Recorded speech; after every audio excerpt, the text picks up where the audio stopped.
Hello everybody and welcome back to the channel. If you're new here, I'm Jane. My husband Mike is behind the camera.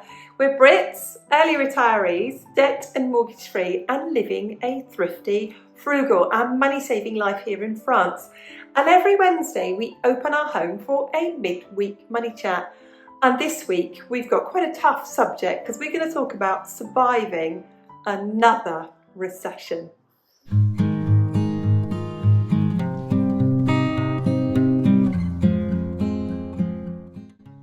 If inflation isn't bad enough, a recession is even worse. It's a time of depressed trade, depressed industry. People are not making so much, people are not selling so much. It's leading to businesses closing down and job shortages. It means that people leaving school or leaving colleges are finding it harder and harder to make that first step. Rent increases are crazy. People can't leave home, people can't move forward. It's very difficult for people to buy property. There just isn't houses out there. On top of that, we've got supply chain issues. We've got issues in countries across the world and shipping and transport and energy costs and weather and drought and a war on. These are very, very, very tough times.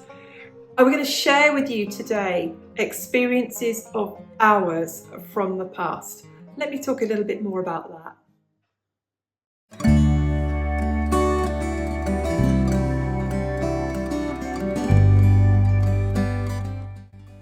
Now, when any of us who are older, and we are older, talk about the past, it's too easy for us to think that I'm all right.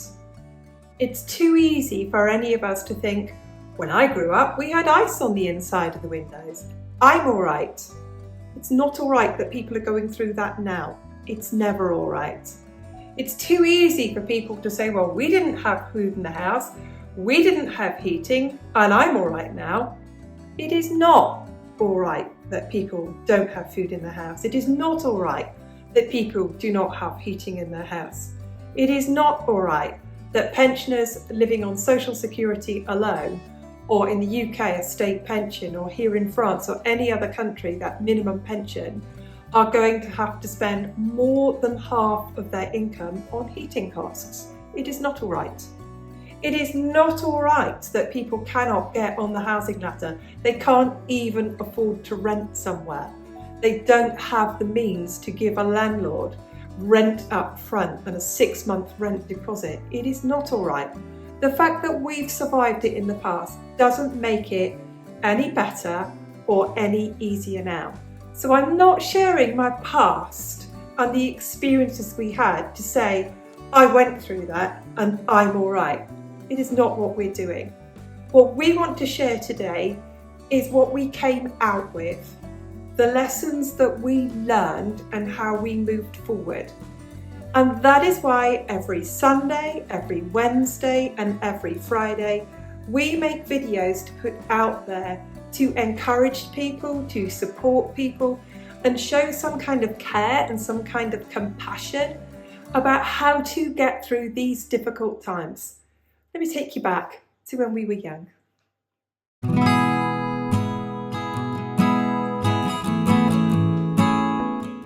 I'm going to start off by sharing with you what it was like to be a child in the 1970s in the UK.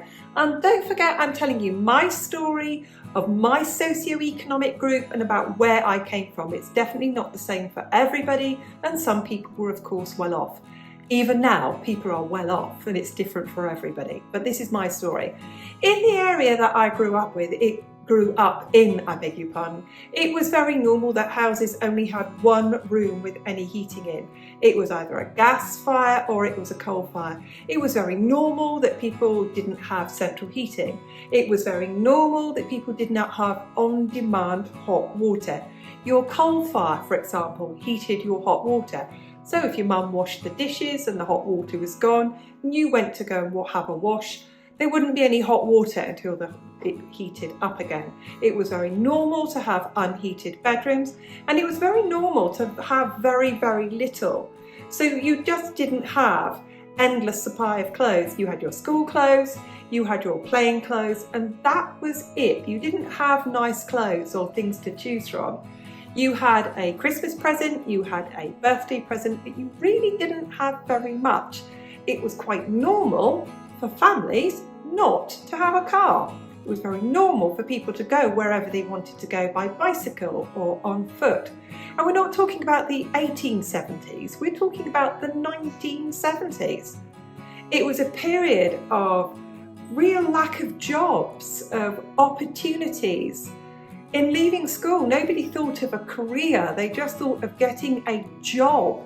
Nobody thought of any great aspiration. It was literally about, do I have a job and can I survive? Now, the positivity I want people to take away from this is my experience of being a child in those times, is that when you grow up with very little, or when you experience that whole time of very little, the slightest thing is a massive treat.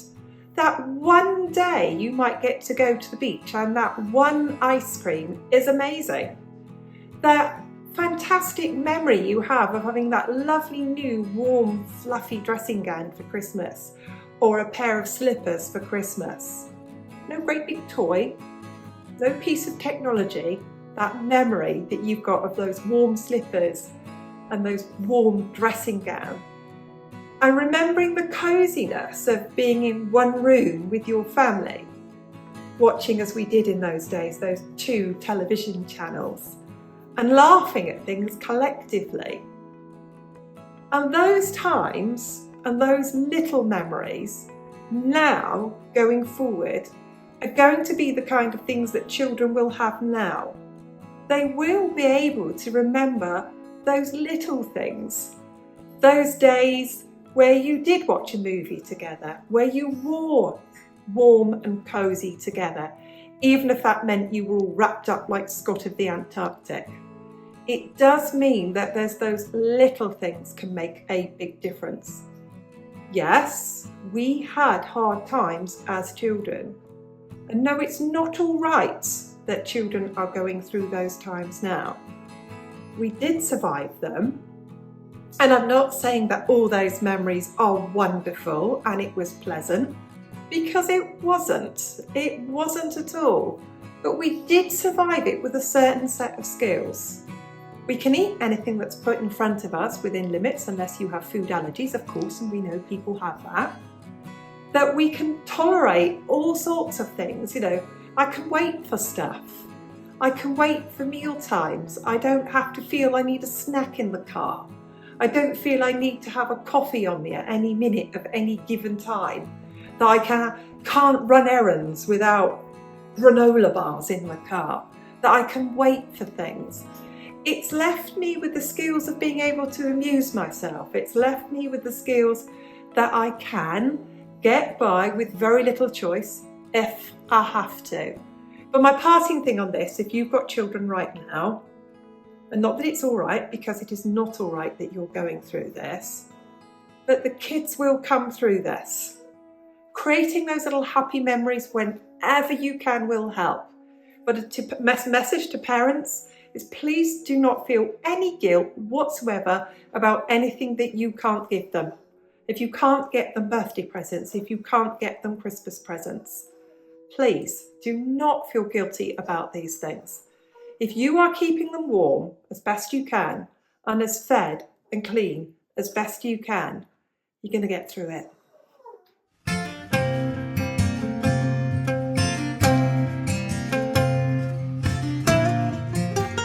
The next part of my story is sharing with you what it was like being young, a 20-year-old in the 1980s in the UK, and all the way through the 1980s really, it didn't seem to get economically any better. And that's because house prices were rising so rapidly, and that meant rents were really high, and that had a knock-on effect on absolutely everything. And Mike and I were reflecting on this, of what it was like to be in your 20s in the 80s. And there was just so many things that you really couldn't afford to do. You couldn't afford to go out very often. You just couldn't afford to go out and eat. It was not something that we collectively did with our peers, to go to a restaurant and sit there. You might have gone to a pub and made a couple of pints, stretch all night and eke that out and drink it slowly and do things like that. But things that you rarely did, you rarely, if ever, maybe 2-3 times a year went to the cinema. You just, holidays, you didn't have holidays. I mean, things that were really, really hard to buy. It was really hard to buy clothes. So if you had clothes, you wore them over and over and over. And I can remember as a young woman in the 80s, I would wear Levi jeans, baggy Levi jeans, cinched in the middle with a big belt, and white t-shirts and Dr. Martens shoes to work, out, at the weekends. That was it. And clothes were really, really expensive. I was reflecting on the fact that I couldn't afford, even though I was working, to shop in shops like Dorothy Perkins. So it was so expensive. And house prices were just doubling overnight. And then a year later, they would double again. It was so extraordinary. And you'd think out of all that, it's like I'm sharing some kind of misery, but I am not. What I remember of that time is the real feeling of friendship that I had with friends from that time. And the fact that we could have a laugh in the simplest circumstances. And we would sit around in each other's homes listening to music. We would sit in each other's gardens, and we would really find fun in the simplest things. All going to Blockbusters together, all having a whip round together. And I can remember dozens and dozens of us sitting in one room with a hired movie watching Top Gun. Like it was yesterday. It was just an amazing experience. Somebody had speakers on their telly and we all crowded in their house, or we all crowded into each other's houses to listen to music. And we did, under the circumstances, have a really, really good time with very, very little resources. And I can remember discovering second-hand shops. I can remember discovering charity shops, and all of a sudden being able to afford clothing and having more clothing. And I can remember in that time as well, as I had a small boy, and all my money went on childcare, food and transport. That was it. And if I could keep a few quid back, a really small amount of money back to buy something for my son or buy something for me. And these were not easy times. They really were not easy times. And that's as much as my personal life as I'm going to let you know at that time. And you can ask me any questions about my personal life and you will not get any answers. That's all you need to know. But things were extremely hard, extremely hard. But what I came out of that with is that in that time, I really learned to cook. I really learned how to sew things and mend things. I learned how to bargain hunt. I learned how to have fun on very little money and amuse a kid with hardly any money at the same time. So I did come through it, and it is not all right if people are going through that now. It is not all right that every penny that people have is going on rent and childcare. It's not all right. The positivity that I can take from that and that I can share with people is, in these times of extraordinary difficulties, they are massive learning times, of skill developing times, of budget developing times. And it's not all right. It's not all right, but it is a time of growth, and you do come through it somewhat stronger, a little grazed around the edges maybe, but a lot stronger and certainly far more mature.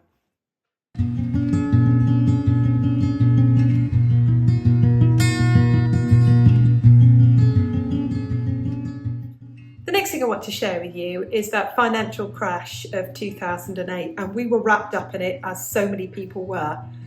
When we went off to the bank in 2007 to buy a new house, they asked us how much we wanted to borrow. They looked at our monthly incomes and said, if you can afford to pay it, you can borrow it.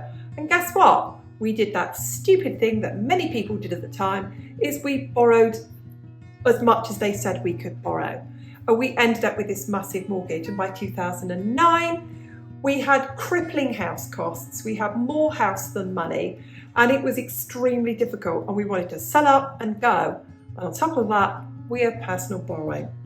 So we were in a very, very difficult circumstance that the banks had changed their rules then. They wouldn't let us buy and sell and change. It was just so complicated. I can remember speaking to the underwriter who told me in flat out terms, you have, as a couple, you have too many unsecured loans. We will not give you this mortgage. And there was no ifs or buts or coconuts that it was a smaller mortgage than the one I had. It's the computer says no, it's not happening. And it was at that point, like many, many people at the time, we were stuck. We were stuck in a house that we couldn't afford. And all we could do was work our way out of it. So from the age of 43 to 53, our every waking minute was simply spent working. I was a high school teacher.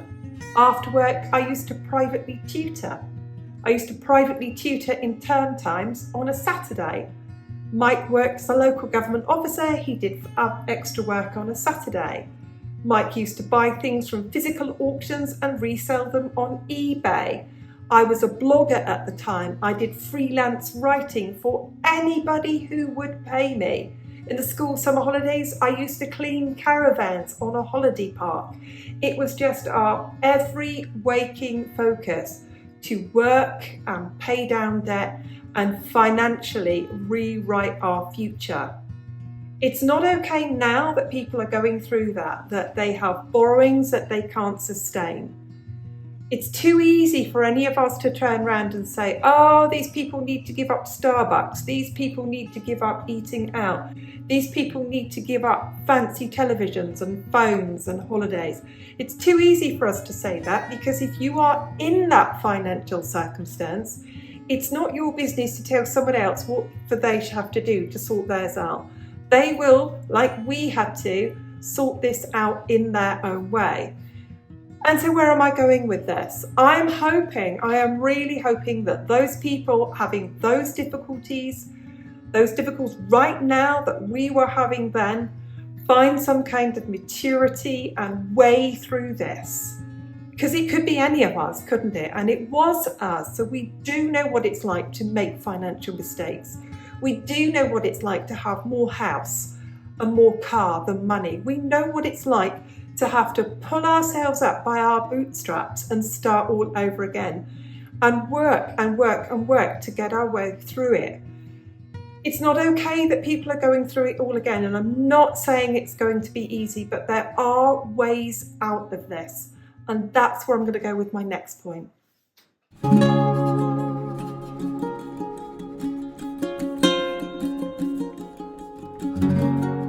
Now, the next is, what can you do to help yourself in these circumstances? And this word is going to have the word if in it.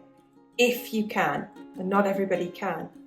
If you can you start to build up an emergency fund? That first 100 quid, 100 euros, $100 that you set aside, that's there just in case you need something fixed, or just in case a bill comes in.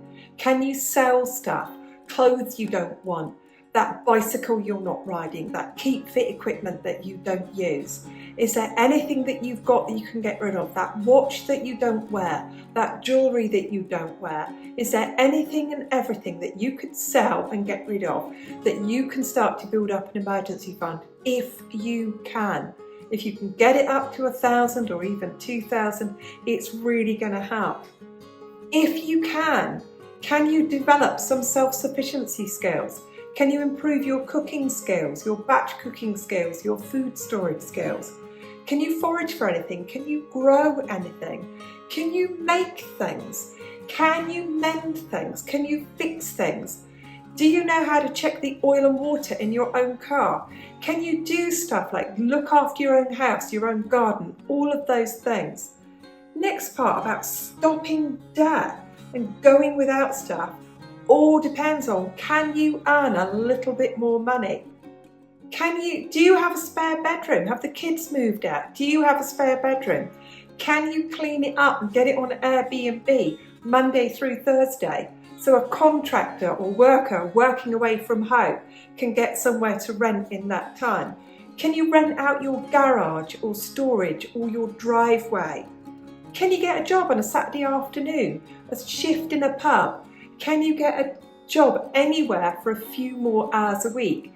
Cleaning work on a Sunday morning, anything that could bring in another 50 quid a week after taxation. It will see you through this. The next part of that, can you store a bit more food or items that you need in your house? Could you take €5, dollars or pounds a week to store a bit more food, shelf-stable food, or toiletries, or loo paper, or cleaning products? Anything that you can get to put away will help at the moment.